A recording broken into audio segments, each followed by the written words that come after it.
You're watching Act.tv. I'm Julianna Forlano. As we protest racism in the streets, we must remember that systematic inequality in our healthcare system is also a racial justice issue.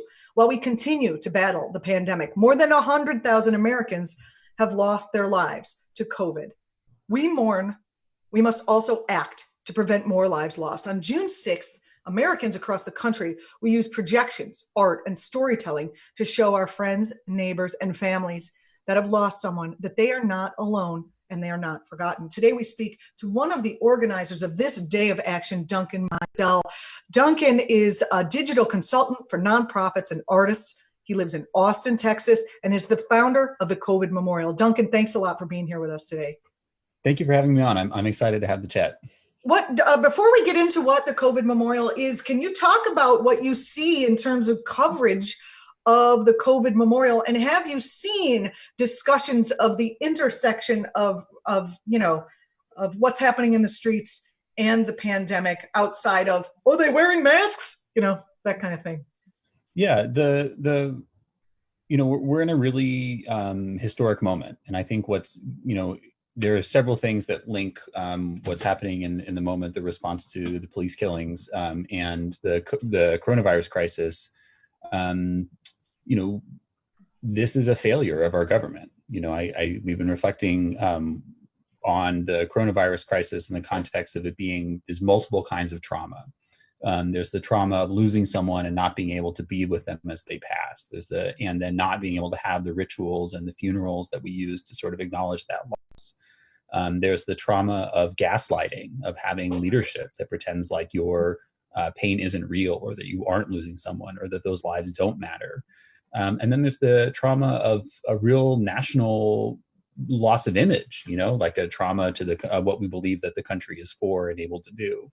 And I think those losses are intersecting and resonate with the trauma that people are feeling with response to police violence and systemic inequality in our criminal justice system. I think there's definite resonance.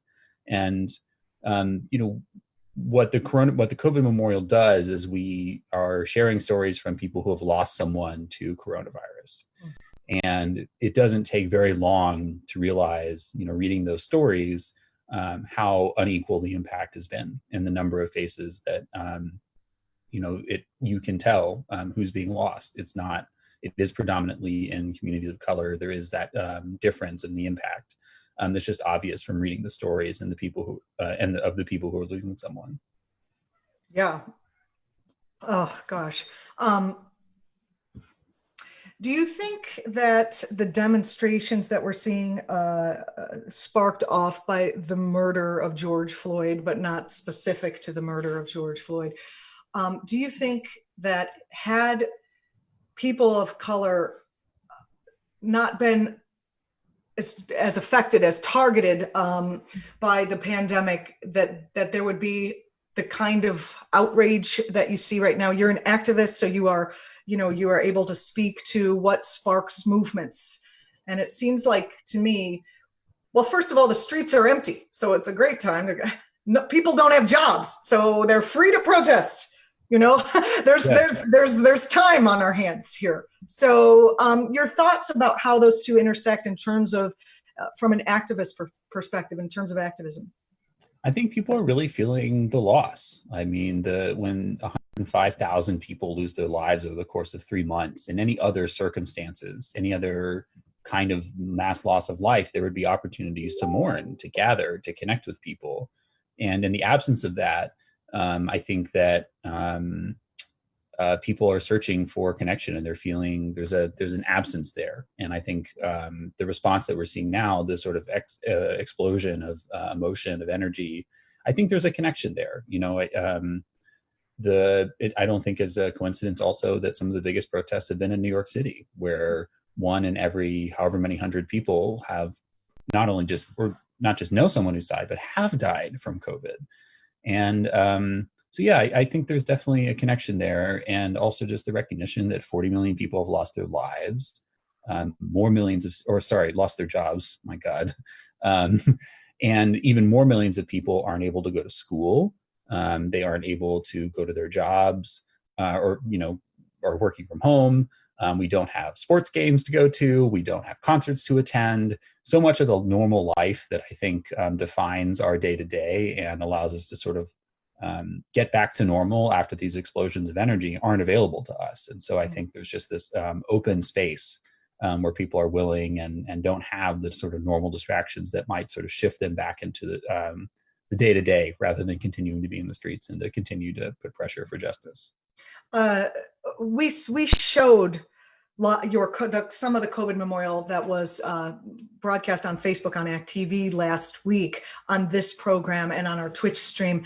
So can you talk about, for people who didn't see that one, can you talk about the COVID memorial and what is it and how did you first come up with the idea? So the COVID memorial started in March when I was just talking with some friends about, we kept seeing stories from people who were losing someone and just recognizing that they represented a really important testament to what was happening. And, I realized that March feels like several lifetimes ago, but really at that point, there was a deep sense of unreality about what was happening. And there was very active denial at all levels that this was something that mattered, that the lives were actually being lost. And so we really set out to try and tell those stories by just sort of building an archive of them, by putting them in context together and recognizing that created a testament that people could connect with and could really add a level of concreteness to what was happening in a moment where we were all isolated. And so as time has passed, lots of other news organizations, storytelling organizations have been able to tell those stories too. I think it's great that the New York Times and the Washington Post and the Guardian and all these other outlets are committing to tell those stories as much as they can with greater depth. And so it was only after I yelled at them. Like, why are we not talking about the people who are dying? They're not just Absolutely. Numbers. Not just numbers. And I think the work that you did is very important to forwarding the narrative that we need to focus on the fact that these are human beings, and with each human being lost, there are potentially thousands of people who are going to go through the grief process, over this. And yeah, I think what you're doing is wonderful. And the other thing about it is, at that point, particularly in March, there was the only sort of like visual connection people had with the crisis was in the form of a graph, flatten the curve. Right. And it was just like a missing kind of emotional core to understand what was happening, to encourage people to take steps to protect each other. And that's really ultimately our goals. Like, we want to support the people who are losing someone. We want to protect people who are vulnerable to this. And then we want to remember. And those things together, I think, form the most important way to sort of move forward with this trauma and to sort of build a better world. Well, Duncan, don't you know that humanizing people makes it more difficult for the powers that be to oppress them? How dare you work against fascism? It's just a recognition that funerals and memorials are powerful places. It's where people make meaning. And, it doesn't take, it takes only a very brief detour through, recent American history to understand where that's true. Like after the shootings in Charleston, the gathering at the church to recognize the lives being lost there, the powerful community that started in Orlando after the Pulse shooting, like those memorials are places where people like sort of get grounded in their purpose. And they make sense of the lives that are being lost. And I think why do you think it took so long for the mainstream media to not, like, we've got thousands of people in New York City alone. Where is, like when there's a school shooting, all those kids their faces are there, their parents, why did it take so long for the mainstream media to kind of come around? And I still don't think they've come around quite enough. Yeah, I think there's several dynamics. I think one is that no one's ever experienced anything like this before. There's no template. This is a loss of life that's sort of unlike anything in any of our lifetimes. And the only closer comparisons we have are in the context of war, where there is, a bureaucracy to manage the sort of lives that are being lost, the funerals, et cetera. There's very clear visuals and rituals associated with that. So I think just the sense of unreality played a big role in people's sort of delayed reaction. But I think the bigger thing is really that this is a crisis that's happening literally behind closed doors, We can't connect with each other. The people who are losing their lives are doing it in hospitals where, you can't go visit people. You can't be there at their bedside. There's these horrifying stories of nurses, holding phones up to the ears of people who are on ventilators so that their families can read them last rites or say the final prayers or just to say, I love you. And I think that distance, that physical distance, created a barrier to a lot of the storytelling tools that journalists are used to using. And the third thing is just the lack of testing and the lack of information and the lack of clarity about what the numbers are very hard to accurately represent. And we know that there are people who are dying at home. And for a long time, we knew that people were dying without ever being tested, even in hospitals. So I think the unclarity of the data, and the physical dynamics that the pandemic has imposed on people have made it super hard. And that's why we're focusing a little bit more on the stories that individuals are telling about the lives that they've lost, because it's more accessible, and it's the human element that I think really defines it. The other thing that's to mention is that the obituary pages and a lot of the sort of traditional mourning tools, those are all paid. You pay hundreds of dollars to get an obituary in the newspaper. And so trying to find, being able to connect with people over social media to have them tell their stories for free, I think paints a different picture than what you were able to get from just the paper. Can you talk a little bit about what the memorial actually is? Yeah. So the memorial exists in several places. Basically, the memorial is a collection of stories from people who have lost someone to COVID. And those are based on submissions that people have sent to us. They're based on public posts that people have made about loved ones. And what we're doing with them is we're sharing them to a group of people, sharing them to our audience. And we're building sort of a digital memorial at covidmemorial.online, where you can see the collection of stories.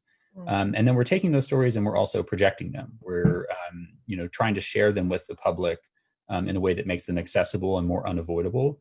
I think we all sort of recognize the phenomenon of being drowning in posts right now. There's so many posts. So many posts.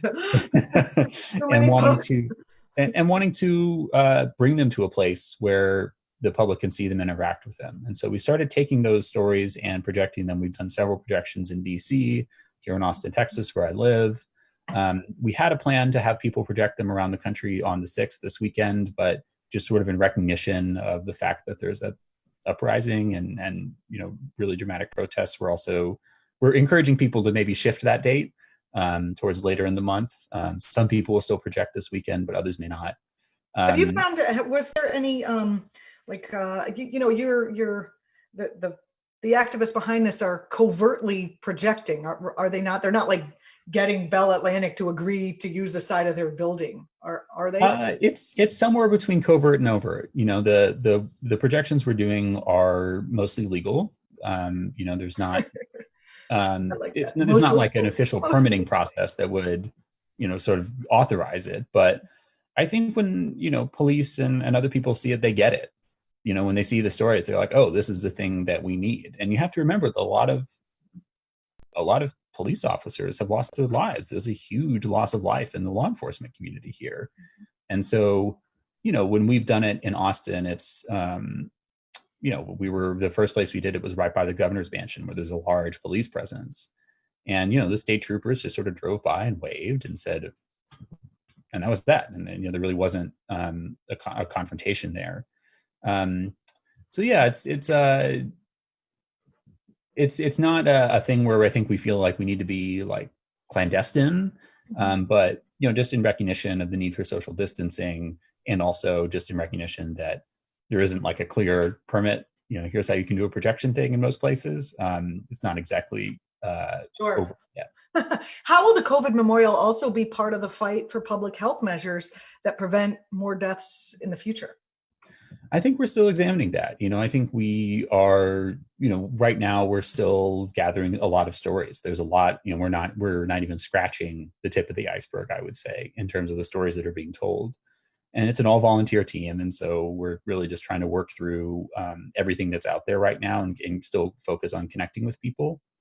I think that there's going to have to be a real conversation among people who have lost loved ones and about what needs to happen next. And,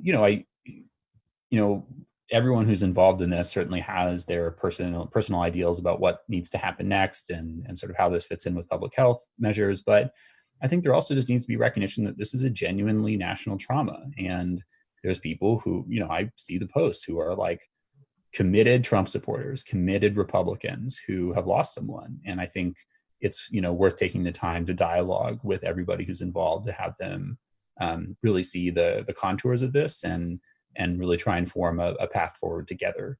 I just don't want to be in the position of sort of replicating the same battle lines we've been on. Isn't that the truth? Duncan Meisel, COVID Memorial co-founder. You can follow Duncan at Duncan Writes. Duncan, talk about where you would want people to go to both follow, see, participate. If they have a story, is it too late to send one in? Like, how can people participate? Yeah, I really encourage people, if they've lost someone, to submit a story to us. We'd love to share it. We do our best to provide a respectful and beautiful way to present the stories of the people who have died. The way to submit your story and to participate is to go to covidmemorial.online. And you can follow us on social media just at COVID Memorial on Twitter, Facebook, and Instagram. So we're going to continue sharing those stories. That work, is ongoing. And I think will be ongoing for a long time, because there's just so many stories to tell. If you also visit our site, you'll find the ways to sort of get involved in the events that are now planned, likely for the 27th of June. And we'll continue to work together to remember the lives that are being lost. Duncan Meisel, thank you so much for joining us on the program. You can follow Duncan's work, follow him on Twitter at Duncan Writes, or go to the at COVID Memorial to find out more. And follow and watch and all that great stuff. Thanks, Duncan. I appreciate you coming on, and I really appreciate you holding tight for how art and activism are very still important at this incredibly stressful time in our country's history. So thank you. Thanks so much for bringing me on, and thanks for all the work you do.